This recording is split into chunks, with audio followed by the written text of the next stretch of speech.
सो hey guys, आप सबका स्वागत है आपका अपने इस चैनल में। और ये जो मैंने नोट्स बनाई हूँ जो हम डिस्कस करेंगे, ये यूपी पीसेट प्री की एग्जाम के दृष्टिगत से मैंने नोट्स बनाया और उसी तरह से हम इस पर डिस्कशन करेंगे।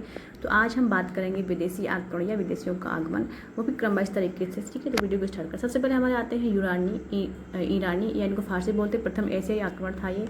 इसके बाद आते हैं हमारे यूनानी, ये भी प्रथम यूरोपीय आक्रमण था। इसके बाद हमारे आते हैं हिंद यूनानी और इसके बाद आते हैं हमारे शक, पार्थियन और कुषाण।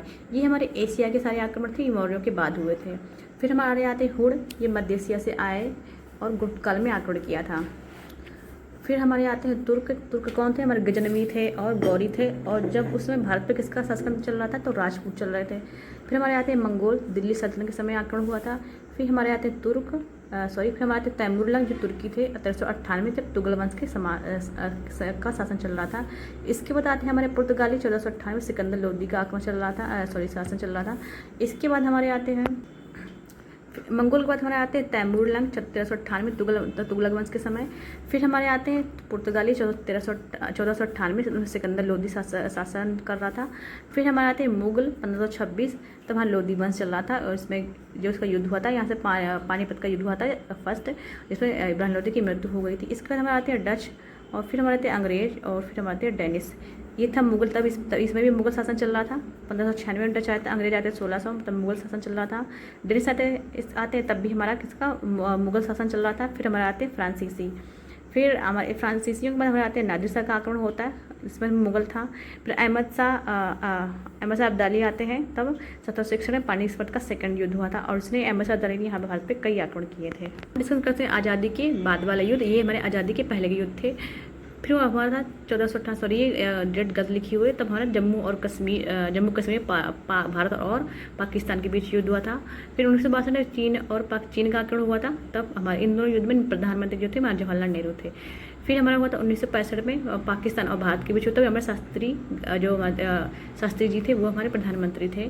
फिर 1971 में पाक और भारत का युद्ध हुआ था, तब हमारी इंदिरा गांधी प्रधानमंत्री थी। 1999 में कारगिल युद्ध हुआ था, तब हमारे वाजपेयी जी हमारे प्रधानमंत्री थे। इसके बाद हम बात करते हैं ईरानी और फारसी जो आक्रमण हुए थे उनके बारे में बात करते हैं कि इससे क्या हमें जो भारत था उसको क्या क्या प्राप्त हुआ और कौन कौन सी लिपियाँ। क्योंकि कोई भी जब बाहरी व्यक्ति आता है तो उसमें कोई ना कुछ चीज़ें नई होती हैं, क्योंकि वो लोग यहाँ पर रहते हैं तो रीति रिवाज लिपियाँ सब वो वहाँ से जिस एरिया में वो रहते हैं तो वहाँ के लोग भी वो सच तरह चीज़ें सीख जाते हैं। तो फिर ये तो इसके बारे में बात करते हैं। जो हमारे ईरानी थे ये हकमनी वंश के शासक थे। संभवतः साइरस सेकंड ने भारत की सीमावर्ती क्षेत्र पर आक्रमण किया, लेकिन मजिस्ट्रेट एवं न्यायाधीश इसे नहीं मानते हैं कि इसने आक्रमण मतलब जो जानकारियाँ हैं ये सही है। भारत पर प्रथम आक्रमणकारी थे डेरियस प्रथम, या इसको दारा फर्स्ट भी बोलते हैं। ये जो डेरियस प्रथम है ये हमारा इंपॉर्टेंट है। इसने 516 BC में भारत पर आक्रमण किया था। सूरत बेहतून पसिपोलिस एवं नक्श ए रुस्तम अभिलेख से मिलती है इसकी डेरियस प्रथम या दारा फर्स्ट की जानकारी के बारे में। फिर बाद भारत के पंजाब क्षेत्र को जीता और उसे अपने साम्राज्य का 20वां प्रांत बनाया था किसने? डेरियस प्रथम ने। इसको दारा फर्स्ट बोलते हैं। ये क्वेश्चन कई बार एग्जाम में पूछा गया, दारा फर्स्ट करके। फिर इसके बाद 20वां प्रांत बनाया। कुल 23 प्रांत थे, किंतु उसे अपने कुल राजस्व का 1/3 पंजाब से प्राप्त हुआ। फिर हम बात कर लेते हैं दारा थर्ड या डेरियस थर्ड के बारे में। अंतिम ईरानी शासक था सिकंदर एवं डेरियस थर्ड के मध्य अरबियला का युद्ध हुआ था 331 BC में, जिसमें डेरियस थर्ड पराजित हुआ था, सिकंदर जीत गया था। ईरानी आक्रमण का भारत पर क्या प्रभाव था हम वो देख लेते हैं। खरोष्टी लिपि भारत आई। अग्नि को कक्ष में प्रज्वलित रखना। इसके बाद अशोक स्तंभों की चमक और महिला अंगरक्षण रखने की प्रथा। ये जो सारी चीज़ें होती वो ईरानी आक्रमण का भारत पे प्रभाव था, या ये चीज़ें भारत में चालू हो गई थी।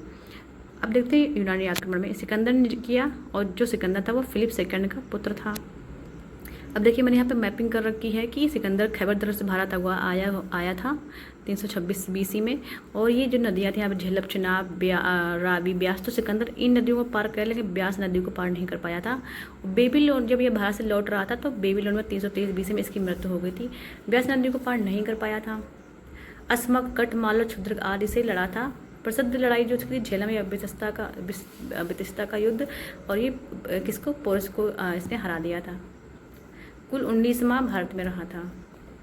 पढ़ लेते। अब अब हम सिकंदर के बारे में मुख्य बातें पढ़ लेते हैं। तक्षशिला के शासक अंबी ने बिना लड़े सिकंदर की अधीनता स्वीकार कर ली थी। नीसा जात के लोगों ने स्वयं को यूनानियों का वंशज बताया है। अस्मक जात की महिलाएं भी सिकंदर से लड़ी। कठ जात के लोगों का नरसंहार सिकंदर ने किया था। संभवतः वह मालव के साथ हुए युद्ध में घायल हो गया था। कौन? सिकंदर।